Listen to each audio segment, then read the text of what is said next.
Welcome to maths with Mathesh. நம்ம இன்னைக்கு 10th maths முக்கோணவியல் எடுத்துக்காட்டு 6.11 இருக்கிற கணக்கு பார்க்க போகிறோம்.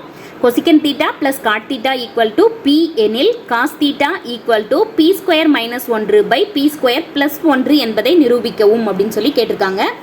நமக்கு நிரூபிக்க வேண்டிய சமன்பாட்டின் வலதுகை பக்கத்தை எடுத்து அதில் இருக்கக்கூடிய பிக்கு பதிலாக கொடுக்கப்பட்ட பியின் மதிப்பை பிரதியிட்டு நம்ம சமன்பாட்டினுடைய இடது பக்கத்தை கொண்டு வர போகிறோம். ஸோ முதல்ல கொடுக்கப்பட்ட சமன்பாடை எடுத்து எழுதிக்கிறோம். Cos theta equal to B square minus 1 by B square plus 1.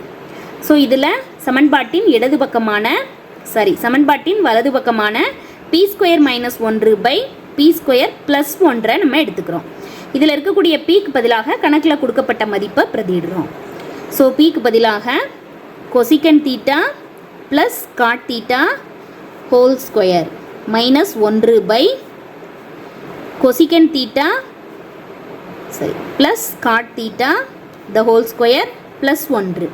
So இந்த இடத்துல நம்ம A plus B the whole ஸ்கொயருக்கான விரிவாக்கத்தை எழுத போகிறோம். A square plus B square plus 2ab. So ஏக்கு பதிலாக cosecant theta, so cosecant square theta plus B square cot square theta plus 2ab. 2 cosecant theta பெருக்கல் காட் தீட்டா, அடுத்து இருக்கக்கூடிய minus 1 அப்படியே இருக்குது.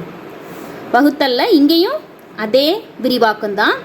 So cosecant square theta plus cot square theta plus 2 cosecant theta பெருக்கல் cot theta, அடுத்து இருக்கக்கூடிய plus 1.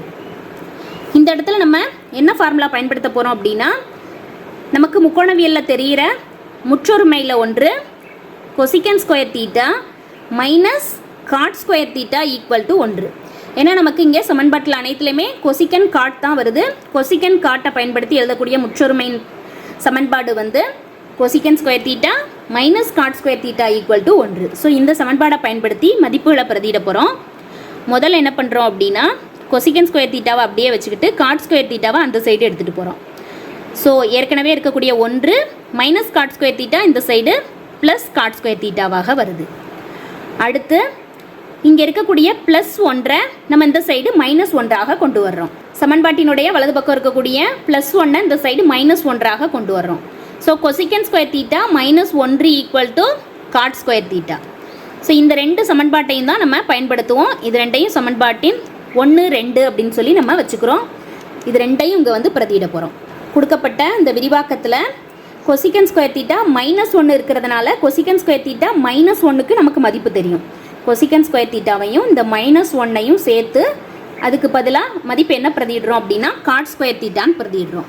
So cosecant square தீட்டாவும் plus இந்த மைனஸ் 1 இந்த ரெண்டையும் சேர்த்து காட் ஸ்கொயர் தீட்டான்னு பிரதியிட்டுக்கிறோம். ப்ளஸ் இந்த காட் ஸ்கொயர் தீட்டா ப்ளஸ் இந்த 2 கொசிகன் தீட்டா பெருக்கல் காட் தீட்டா.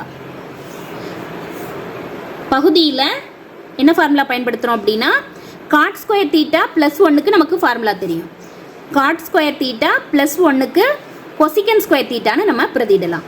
காட் ஸ்கொயர் தீட்டாவையும் ப்ளஸ் 1ஐயும் சேர்த்து கொசிகன் ஸ்கொயர் தீட்டான்னு பிரதிடுறோம். ஏற்கனவே ஒரு கொசிகன் ஸ்கொயர் தீட்டா இருக்குது, ப்ளஸ் ஒரு காட் ஸ்கொயர் தீட்டா ப்ளஸ் 1 சேரும்போது ஒரு cosecant square theta plus 2 cos theta 2 cosecant theta பெருக்கல் காட் தீட்டா. இப்போ நம்ம எல்லாத்தையும் சுருக்குறோம். Cot square theta plus cot square theta 2 cot square theta கூட்டல் 2 கொசிகன் தீட்டா பெருக்கல் காட் தீட்டா. பகுதியில் ஒரு cosecant square theta plus cosecant square theta 2 cosecant square theta கூட்டல் 2 கொசிகன் தீட்டா பெருக்கல் காட் தீட்டா. ஸோ இந்த ரெண்டு டேர்ம்லையும் இருந்து, ஸோ தொகுதியில் இருக்கக்கூடிய இந்த ரெண்டு டேர்ம்லையும் இருந்து 2 பொதுவாக எடுக்கலாம். அதே மாதிரி காட் தீட்டாவையும் பொதுவாக எடுக்கலாம். ஸோ 2 காட் தீட்டாவை பொதுவாக வெளியில் எடுத்தோம் அப்படின்னா இங்கே ஒரு காட் தீட்டா கூட்டல் இங்கே 2 காட் தீட்டாவும் வெளியில் வந்துடும். ஸோ ஒரே ஒரு கொசிகன் தீட்டா மட்டும் இருக்கும். வகுத்தல்ல இந்த ரெண்டு டேர்ம்லையும் இருந்து ஒரு 2 பொதுவாக வெளியில் எடுக்கலாம். அதே மாதிரி கொசிகன் தீட்டாவையும் பொதுவாக வெளியில் எடுக்கலாம். ஸோ ஒரு கொசிகன் தீட்டாவை வெளியில் எடுத்தோம் அப்படின்னா இங்கே ஒரே ஒரு கொசிகன் தீட்டா கூட்டல் இங்கே ரெண்டும் கொசிகன் தீட்டாவும் வெளியில் வந்துருச்சு அப்படின்னா ஒரே ஒரு காட் தீட்டா மட்டும் இருக்கும். So God theta plus கொசிகன் theta, God theta plus கொசிகன் theta அந்த ரெண்டு டேர்மும் நமக்கு கேன்சல் ஆகிடும். இங்கே ரெண்டும் கேன்சல் ஆகிடும். ஸோ நமக்கு மீதி இருக்கக்கூடியது cot theta by cosecant theta. Cot தீட்டாவை நம்ம என்னென்னு எழுதிக்கலாம் அப்படின்னா cos theta by sine theta அப்படின்னு எழுதிக்கலாம். கொசிகன் தீட்டாவை 1 சைன் தீட்டா அப்படின்னு எழுதிக்கலாம். ஸோ இதில் சைன் தீட்டா கேன்சல் ஆகிடும். Equal to cos theta by 1. Cos theta by 1 மதிப்பு சைன் தீட்டா கேன்சல் ஆகிடும். காஸ் தீட்டா பை 1 அப்படின்னு சொல்லும்போது காஸ் தீட்டா அப்படின்னு சொல்லி நமக்கு மதிப்பு கிடச்சிரும். இதுதான் நமக்கு இந்த காஸ் தீட்டாங்கிறது தான் நமக்கு கொடுக்கப்பட்ட சமன்பாட்டின் நிரூபிக்க வேண்டிய இடதுகை பக்கம். ஸோ நமக்கு கிடச்சிருச்சு. ஸோ நம்ம நிரூபிக்கப்பட்டதுன்னு சொல்லிட்டு ஆன்சர் எடுத்து எழுதிக்கலாம்.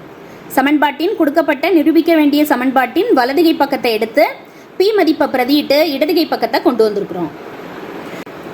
நமக்கு கணக்கில் cosecant theta plus cot theta equal to B எனில் cos theta equal to B square minus 1 by B square plus 1 நிரூபிக்க சொல்லியிருந்தாங்க. ஸோ நிரூபிக்க வேண்டிய சமன்பாட்டின் வலதுகை பக்கத்தை எடுத்து எழுதி அதில் இருக்கக்கூடிய பியின் மதிப்பு கணக்கில் கொடுக்கப்பட்ட மதிப்பை அப்படியே பிரதியிடுறோம். பிரதியிட்டு அதை விரித்து எழுதும்போது நமக்கு காஸ் தீட்டா அப்படின்னு சொல்லிட்டு சமன்பாட்டின் இடதுகை பக்கம் கிடச்சிருது. ஸோ சமன்பாடு நிரூபிக்கப்பட்டதுன்னு சொல்லி ஆன்சர் எடுத்து எழுதியாச்சு.